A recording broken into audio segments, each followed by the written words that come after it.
ये छोटी बच्ची बड़े बड़े ख्वाब लेकर इस शहर में आती है और इन ख्वाबों को पूरा करने के लिए वो जदोजहद करती है, वो स्ट्रगल करती है, लेकिन उस जदोजहद का, उस स्ट्रगल का उसका सिला ये मिलता है कि आगे उससे गोलियां मारी जाती है। इस्लामाबाद में आप दरवाज़ा तब खोलते हैं जब आपको पता है कि बाहर का बंदा आप जानते हैं। तो एक शख्स यहाँ पे इस दरवाजे से दाखिल होता है और वो ऊपर की तरफ जाता है, इट्स मीन कि उसको जानने वाले थे ये लोग, ठीक है। और वहाँ पर तल्ख कलामी होती है, जो कुछ होता है, जिस तरह FIR में जो मतन है और उसकी फूफी ने बताया ये बात कि भाई मैं उसको सामने आने पर पहचान सकती हूँ। तो ऐसा लगता है कि कुछ चीज़ें हैं जो छुपाई जा रही हैं। मारने वाला कौन? एक जलील, एक बदकार इंसान होगा जिसने एक मासूम की जान ली है, जो मर्द होगा, जिस औरत ने नहीं ली उसकी जान। एक मर्द बदकार इंसान, एक इंसान कहलाने के, एक दरिंदा मैं कहूँगा, इंसान कहलाने के वो लायक नहीं होगा जिसने आके जाके इस मासूम बच्ची की जान ली है।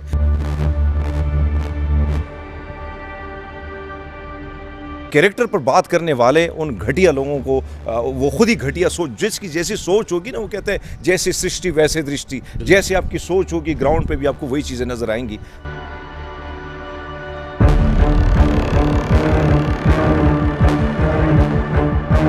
अस्सलाम वालेकुम नाज़रीन, आपका मेज़बान असलम मूसा आपकी खिदमत में हाजिर है और आप देख रहे हैं न्यूज़ अलर्ट। नाज़रीन, सना यूसुफ इस टाइम मैं उस जगह पर और उस सेक्टर में मौजूद हूँ G13 के अंदर, जहाँ पर सना यूसुफ को कत्ल किया गया। आप मेरे अकम में दे सकते हैं, कैमरा मैन ज़रा कैमरा घुमाए और दिखा सकते हैं कि यहाँ पर और भी मीडिया मौजूद है। इस टाइम हम उसी जगह पर मौजूद है जहाँ पर सना यूसुफ को कत्ल किया गया। यहाँ से उनकी डेड बॉडी उनके आबाई घर चतराल मुंतकिल कर दी गई है और यहाँ पर जो उनकी फैमिली थी वो भी सारी फैमिली यहाँ से जा चुकी है और उसकी तदफीन के लिए चतराल आबाई गाँव जो उनका है वहाँ पर यहाँ से मुंतकिल कर दी गई। हमारे साथ यहाँ पर उन इन्फ्लुएंसर मौजूद है, हरजीत सिंह साहब, जिन्होंने बड़ा काम किया उसके सना यूसुफ के साथ और तकरीबन 4 मिनट के 20 मिनट पर FIR में दर्ज होता है कि कत्ल कर दिया गया और 3:20 के करीब हरजीत सिंह से कुछ बात हुई है, क्योंकि इन्फ्लुएंसर थे, कोलैब था, कुलीग थे, तो उनसे क्या जानेंगे कि आखिर क्या बात हुई, कभी इस तरह की डिस्कस हुई थी कि इस मामले में कि कोई इस तरह की रंजिश या कोई मामला हो। जी तो नाज़रीन, हमारे साथ हरमीत सिंह मौजूद हैं, इस्लामाबाद में, पूरे पाकिस्तान में इनका नाम है सहाफ़त में। तो इनकी चंद घंटे पहले 4:20 पे FIR दर्ज होती है कि जो सना यूसुफ है उसको कत्ल कर दिया जाता है, लेकिन इनकी 3:20 पर इनसे आखिरी गुफ्तगू क्या हुई, इनसे गुफ्तगू करेंगे, जानेंगे और कब से जानते हैं। और वो सबसे जो अहम बात है, सोशल मीडिया पे जो एक चीज़ ज़ेर बहस है कि करैक्टर पे उसके बड़ी बात की जा रही है। तो हमारे साथ हरमीत सिंह मौजूद है, इनसे गुफ्तगू करेंगे, जानेंगे तमाम तफसीलात कि सना यूसुफ का करैक्टर किस तरह था और लास्ट बात क्या हुई। देखिए जी, वालेकुम सलाम, बहुत शुक्रिया आपका। और पहले तो मैं एक वो भगत कबीर जी का एक वो है बॉल है कि वो एक शेर भी है कि बुरा वेखण में चला बुरा न मिलिया कोई, जो मन वेखे अपना मुझसा बुरा न कोई। तो दूसरों पे उंगली उठाना बड़ा आसान काम है। सर, हमारे सोशल मीडिया पे मिलियंस में वीडियो चली हुई हैं, करैक्टर के बारे में ही बात हो रही है, क्योंकि हमारे मुल्क का अलमिया बन चुका है कि जब भी कोई लड़की या औरत पे इस तरह का कोई कत्ल हो या कोई इस तरह का सानहा रूनमा होता है तो करैक्टर पे बात जाती है कि इसका करैक्टर किस तरह का हो। क्या कभी मर्द ने अपने करैक्टर पे सोचा है कि भी अपने इर्द गिर्द देखा है कि उसका किरदार इस माशरे में किस किस्म घटिया भी हो सकता है, किस किस्म गिरा हुआ किरदार भी हो सकता है। तो हमेशा मर्द की आड़ लेके मर्द जो है अपने आप को महफूज और बड़ा सच्चा और ईमानदार और बड़ा मजहबी तस्वर कर लेता है, चाहे उसका ताल्लुक जिस मज़हब से भी है। हमारी ये सबसे बड़ी प्रॉब्लम है कि हमेशा औरत पर ही हमने हाथ उठाया। आप देखें, मारने वाला कौन? एक जलील, एक बदकार इंसान होगा जिसने एक मासूम की जान ली है, जो मर्द होगा, जिस औरत ने नहीं ली उसकी जान। एक मर्द बदकार इंसान, एक इंसान कहलाने के, एक दरिंदा मैं कहूँगा, इंसान कहलाने के वो लायक नहीं होगा जिसने आके जाके इस मासूम बच्ची की जान ली है।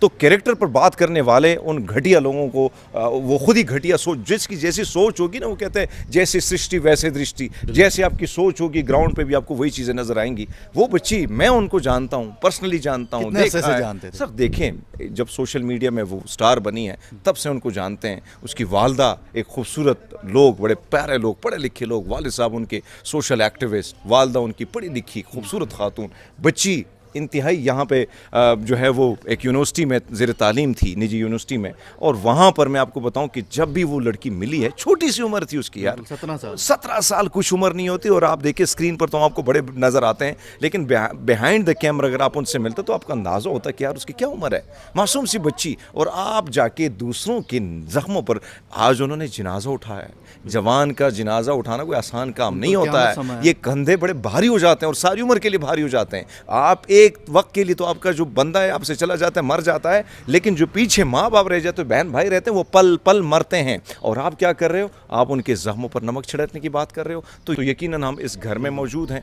बिल्कुल यहाँ पे अगर आप देखें, अभी जो मैं देख रहा था कि नीचे कोई रेंट वाले भी रहते हैं, ऊपर एक दरवाज़ा भी है जहाँ पे वो बिल्कुल ऊपर छत पे रहते हैं। यहाँ पे अब मसला ये है कि मैं सोशल मीडिया पे देख रहा हूँ कि कुछ लोग कहते हैं कि भाई यहाँ पर स्नैचिंग हुई है। कोई कहता तीन है, तरह के इल्जाम लगे हैं उसके ऊपर के, बिल्कुल एक जी। स्नैचिंग का भी लगा है, फिर एक करैक्टर का, फिर उसके बाद तीसरा जो लगा है कि जी उनका कोई रिलेटिव था। तो हकीकत पर मबनी क्या चीज़ देखिए है जी, तीनों सारी में से? चीज़ को अगर आप यहाँ पे असेसमेंट करते हैं, वैसे तो एक अदना सा सहाफ़ी, सहाफ़त का एक अदना सा स्टूडेंट, यहाँ पे मुझे ऐसा लगता है कि दरवाज़ा बग़ैर आप देखिए कभी नहीं खोलते हैं। इस्लामाबाद है, लाहौर में भी ऐसा होता है, देहातों में हमारे दरवाजे खुले पड़े होते हैं, ठीक है, लेकिन इस्लामाबाद में आप दरवाज़ा तब खोलते हैं जब आपको पता है कि बाहर का बंदा आप जानते हैं। तो एक शख्स यहाँ पे इस दरवाजे से दाखिल होता है और वो ऊपर की तरफ जाता है, इट्स मीन कि उसको जानने वाले थे ये लोग, ठीक है। और वहाँ पर तल्ख़ कलामी होती है, जो कुछ होता है, जिस तरह FIR में जो मतन है, और उसकी फूफी ने बताया ये बात कि भाई मैं उसको सामने आने पर पहचान सकती हूँ। तो ऐसा लगता है कि कुछ चीज़ें हैं जो छुपाई जा रही हैं, कुछ चीज़ें ऐसी हैं कि शायद ख़ानदान का ही अपना बंदा था, जो हम शक कर रहे हैं, जो तीसरा शक है कि ख़ानदान का अपना ही बंदा था। तो आप इससे अंदाज़ा लगा सकते हैं कि वो यहाँ से बड़े आराम से भी निकल भी जाता है गोलियाँ मार कर। लेकिन यहाँ पे दिन दहाड़े कत्ल होता है। ये इस्लामाबाद का पोश एरिया है, यहाँ का रेंट जो है लाखों में रेंट है, यहाँ कैमरे लगे हुए हैं, पार्क्स बने हुए हैं, फिर भी लोग घबराए हुए हैं, खौफजदा हैं कि यहाँ से निकलेंगे तो किसी वक्त कोई स्नैच कर सकता है, किसी वक्त गोली मार सकता है। तो इस किस्म की सिचुएशन में जब कैपिटल की ये हालत होगी तो आम देहातों, आम इलाकों के क्या हाल होगा। यहाँ पे ये लोग चतराल से आए, ये छोटी बच्ची बड़े बड़े ख्वाब लेकर इस शहर में आती है और इन ख्वाबों को पूरा करने के लिए वो जदोजहद करती है, वो स्ट्रगल करती है, लेकिन उस जदोजहद का, उस स्ट्रगल का उसका सिला ये मिलता है कि आगे उससे गोलियां मारी जाती बगैर सोचे समझे। कि एक बच्चे को जब बड़ा किया जाता है, पाला पोसा जाता है, उसमें कितना वक्त लगता है माँ बाप का। आज उस माँ बाप को कितनी तकलीफ होगी, आज उनके ज़ख्म हम जो है सींचने के बजाय, उस पर मरहम लगाने के बजाय कुछ घटिया किस्म के कमेंट्स कर रहे हैं, जिससे आप दूसरों पर नमकपाशी कर रहे हो। तो मेरे ख्याल में अफसोसनाक है ये।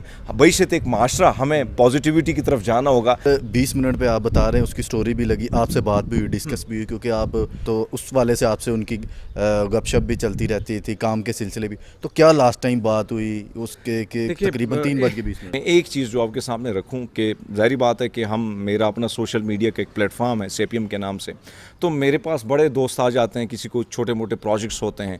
ज़ाहिर बात है सहाफ़त की दुनिया में मैं टीवी में काम करता हूँ तो मुझे दूसरे दिन निकाल लिया जाता है। तो मैंने भी अपने रोज़गार के लिए कोई डिजिटल मीडिया खोला हुआ है क्लब, तो वहाँ पे मैंने इनको बात की। मेरे ख्याल में ये 3 बजे से पहले की बात है, 2 से बात हुई। यस, हाँ।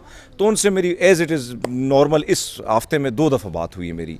तो मैंने जब उनसे बात की तो मुझे कोई ऐसी तकलीफ़, कोई ऐसा दर्द, कोई ऐसी चीज़ महसूस ना हुई कि शायद जो है वो कोई किसी कर्ब में मुब्तला है, किसी दर्द में मुब्तला है। नहीं, ऐसी कोई, वो जब भी मिली है और कल भी उसके बातों में वही मुस्कुराहट थी, वही सर वही हंसते चेहरे के साथ वो बात कर रही थी, और उसी तरह रिस्पेक्ट के साथ, उसी तरह इज़्ज़त व एहतराम के साथ जिस तरह लोग उनकी तरबियत पे बात करते। तो उसकी तरबियत ये थी कि वो जिस तरीके से वो बात करती तो उसकी झलक उसकी तरबियत से नज़र आती थी, यानी उनकी बातों से वो तरबियत नज़र आती थी, वो झलक हमें। सो मेरे ख्याल में इस किस्म की चीज़ तो बिल्कुल ना उन्होंने कभी शेयर की है, ना कोई ऐसी बात की है। मैं समझता हूँ कि भाई ये नाअहली है, नालायकी हमारे रियासत की, हमारे पुलिस सिस्टम की, हमारी अदालतों की, हमारे इस निज़ाम की। यहाँ पे हम बिल्कुल फ्लॉप हो चुके हैं, फेल हो चुके हैं। इस्लामाबाद के जो बासी हैं, इस कैपिटल के जो बासी हैं, इस खिलाफ दारुल खिलाफे के जो बासी हैं, जो बड़े लाखों के पैसे यहाँ पे इन्वेस्ट करके बैठे हैं कि भाई हमारी ज़िंदगी कोई महफूज गुजरेगी। तो ये जो सरासर ये जो मर्डर हुआ है, ये रियासत की नाकामी है, नाअहली है, नालायकी है। और मुझे अफसोस है, मैं दुख में हूँ, मैं तकलीफ़ में हूँ। यकीनन वो ख़ानदान की तरह उस कर्ब को हम इसलिए महसूस कर सकते हैं कि हम भी इसी तरह जवान भाई का मर्डर हमारा भी हुआ है। तो मुझे पता है कि कुछ नहीं होगा, ना अदालतों में कुछ होगा, ना पुलिस ने FIR ख़त्म की है। आप देखें ना, कहाँ है पुलिस? होना चाहिए था, यहाँ पे खड़े होने चाहिए थे, यहाँ पे एक चौकी बनानी चाहिए थी, 1-2 बंदे इधर खड़े होने चाहिए थे। कौन है यहाँ पे? तो इट्स मीन कि भैया अभी भी इस चीज़ को सीरियस नहीं लेके किया जाता। अभी मैं एक बंदे के कमेंट्स देख रहा था कि एक साफ़ी के मैंने पुलिस से रब्ता किया तो पुलिस कहता है हाँ एक टिकटॉकर की मौत हुई है। तो क्या टिकटॉकर इंसान नहीं होता है? क्या टिकटॉकर इंसान नहीं है? क्या वो खाता नहीं है, वो सांस नहीं लेता है? तो हम किस माशरे में रहते? क्या टिकटॉक हिस्सा नहीं है सोशल मीडिया का? और टिकटॉक लाजमी है कि चलते फिरते या वो कंटेंट जिसको आप बड़ी उस निगाह से देखते हैं, क्या हम मेरा खुद अपने अकाउंट से क्या उसमें हर किस्म की चीज़ें नहीं आती हैं? तो इस किस्म की घटिया सोच जो हमारी इस माशरे में पनप रही है, पल रही है, इसको ख़त्म करना होगा। दूसरे के दर्द को, दूसरे के दुख को, दूसरे की तकलीफ़ को समझना होगा, तब जाके एक अच्छा माशरा तश्कील पाया जा सकता है। बहुत शुक्रिया सर आपके कीमती टाइम